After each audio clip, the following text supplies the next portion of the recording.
So, Pratham, how did it all start? This union of masters, your story, your own personal story behind it.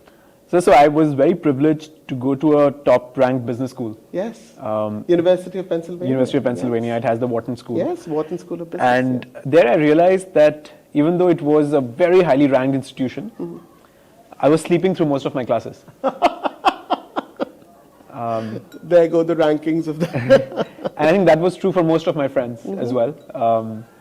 There were very few classes that truly inspired us.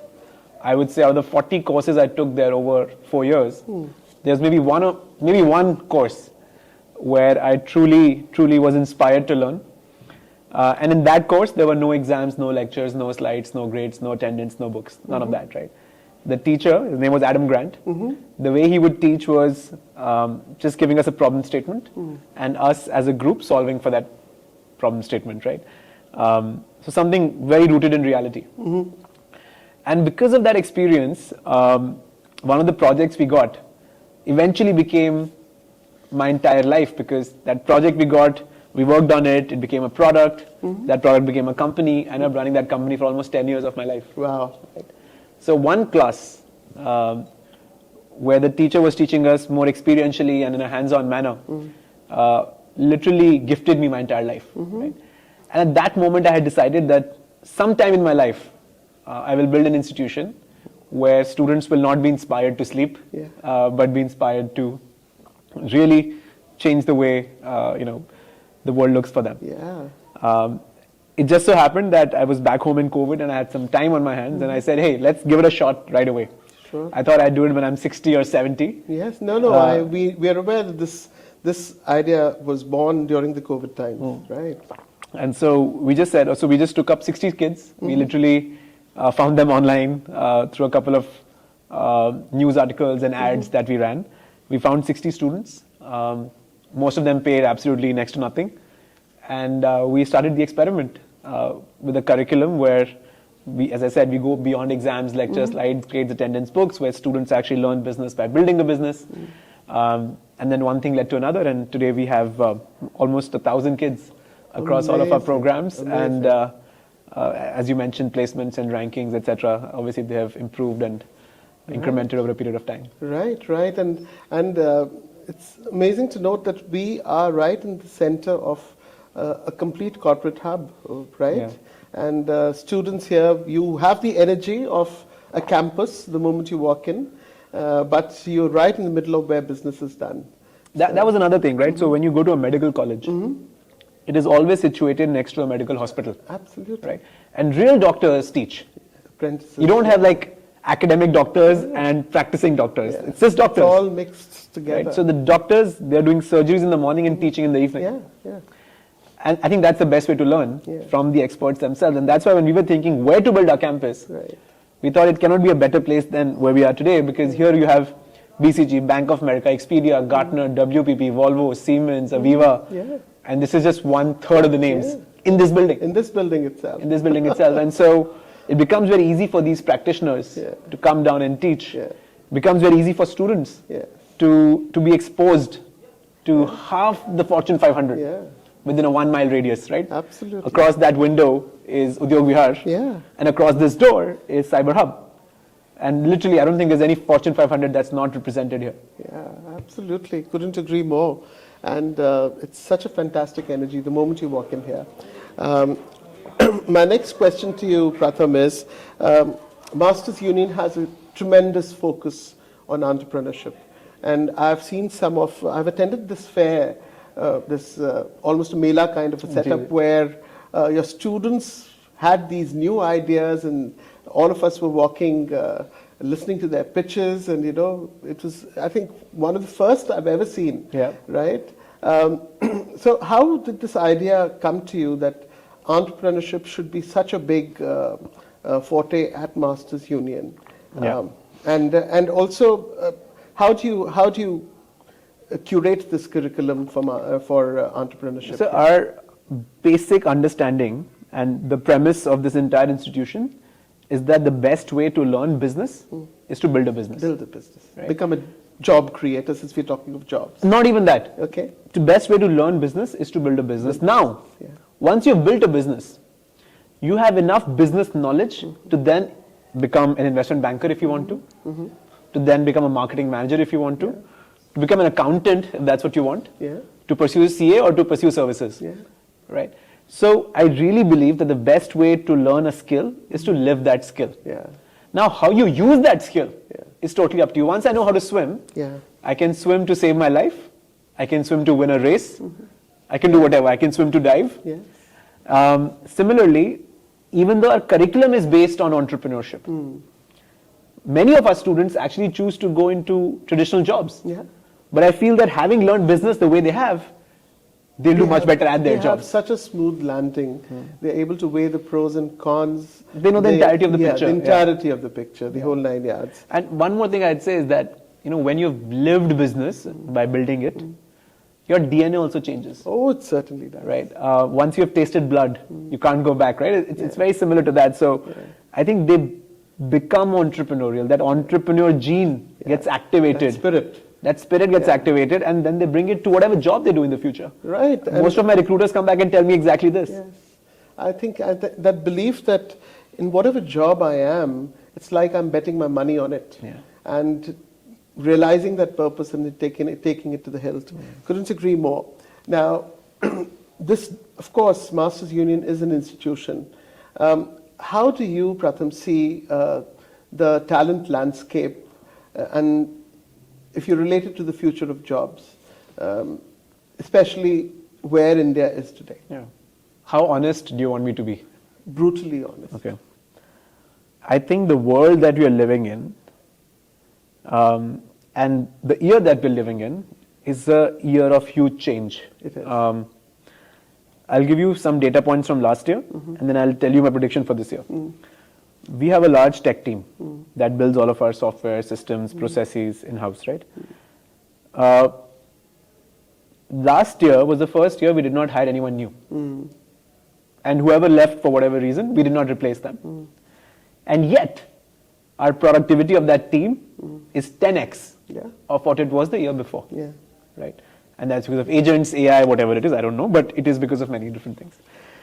This year, I really feel we'll reach a stage, and I'm going beyond Masters Union now, where we'll see a company getting founded with one employee reaching 1,000 crores in revenue. Fabulous. Right? You want to double click on that? As soon as that happens, right, because one person can now use an army of agents, one smart person can use an army of agents to really build the entire tech team, to build the marketing team, to also do automation on the marketing, to then set up HR processes, right, for those agents, to set up performance management by those agents, to set up processes through those agents. Couldn't agree more. Right.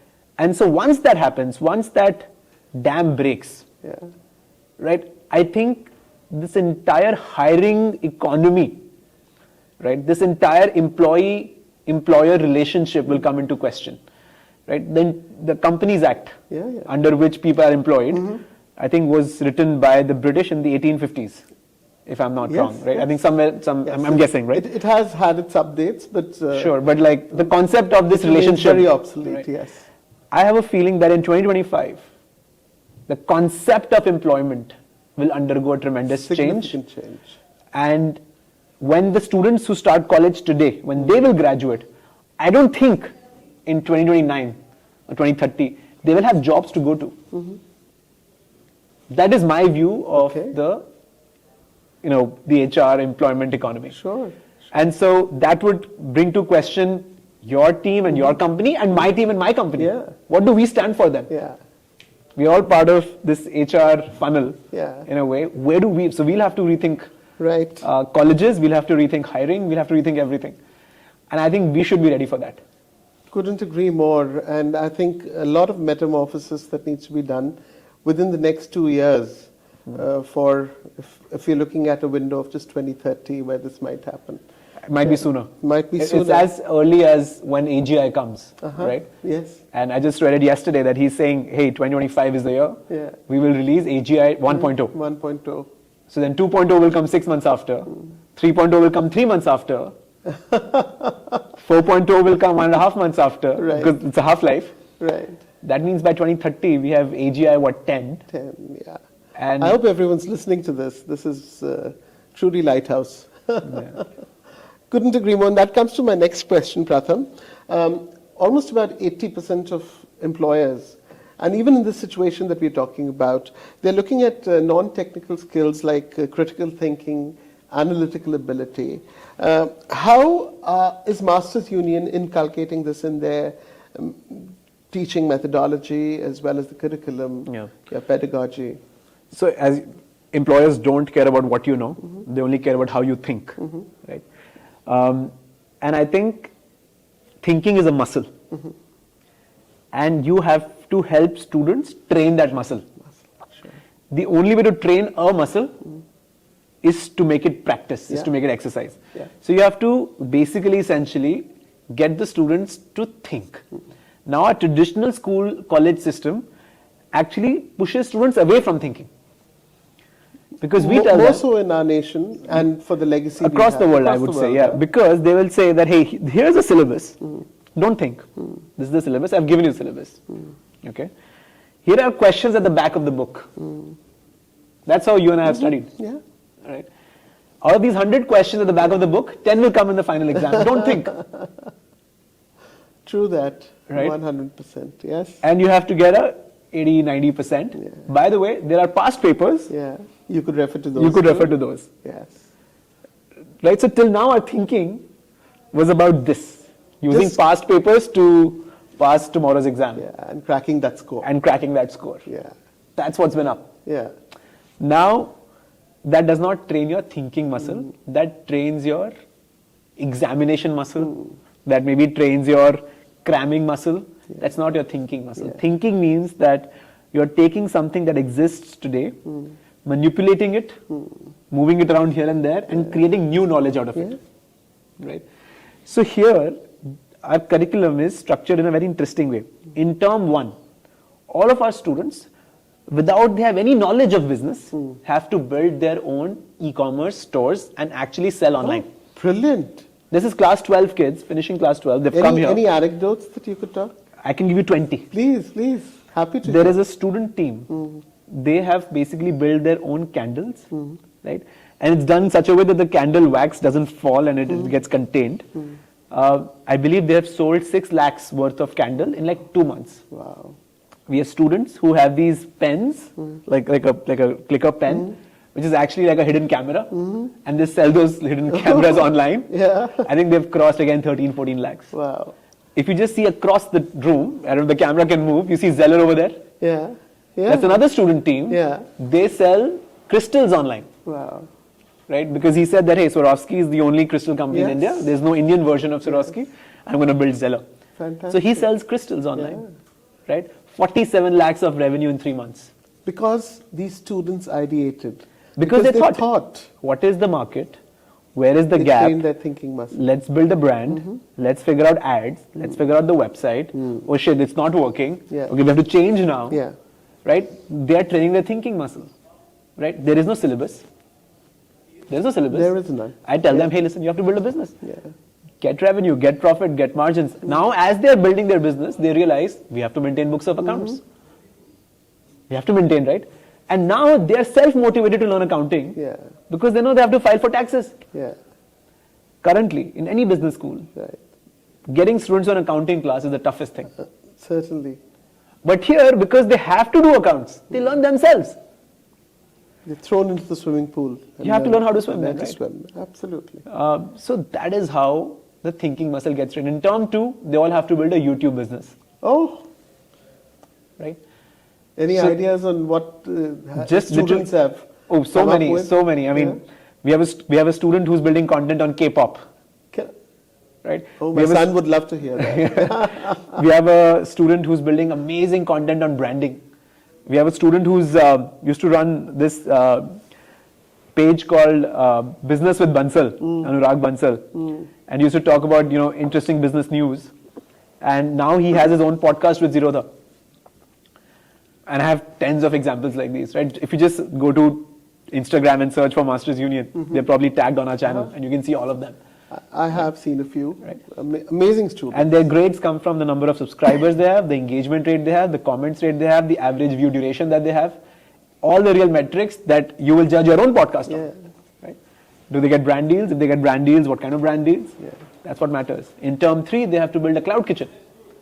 Fantastic. Actually sell on Zomato, Swiggy. So these are real ways to train your mind. Yeah. These are real ways to keep them fresh and exercise them, Right. and not stick to a syllabus.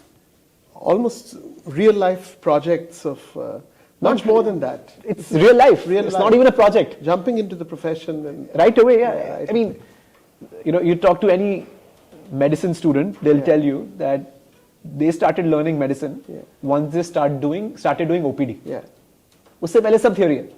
couldn't agree more. Before that, it's all theory. It's only when you start seeing patients do you learn anything about medicine. That's the reality. Thank you, Pratham. Very, very enlightening. Masters Union focuses on some key industries. What are those? And to your mind, how are you getting talent ready for such roles that Masters Union is typically focusing on? No, we are industry agnostic. Okay. Right, fully. Students go into 20 different industries. Right, we have students who've gone into space science.